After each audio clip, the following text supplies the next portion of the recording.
we've been sanding the floor. The sander is not supposed to be like that. I put it together wrong. I bought it, it was broken, I had to fix it, and I put it together crooked. This should be shifted straight, like that. Oh well.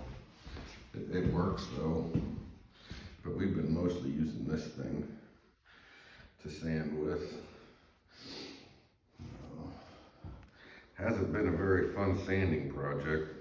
Trying to keep all the cross grain marks out of this stuff. That looks pretty good. I still got some fill to do. Amazon will have my red oak fill here today. All the ebony fill is done.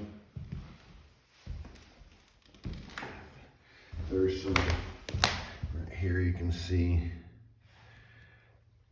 those marks right there. That'll show in the finish pretty bad. We gotta get those out.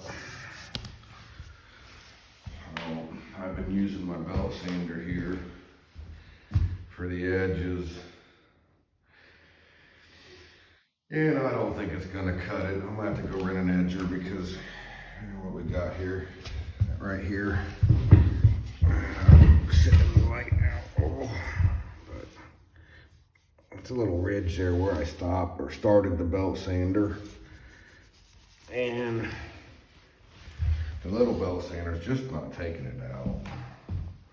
I'm gonna have to go rent an edger and edge it. Other than that, I think one more cut and I'll be ready for finish. And I can put this room back together. Carry on.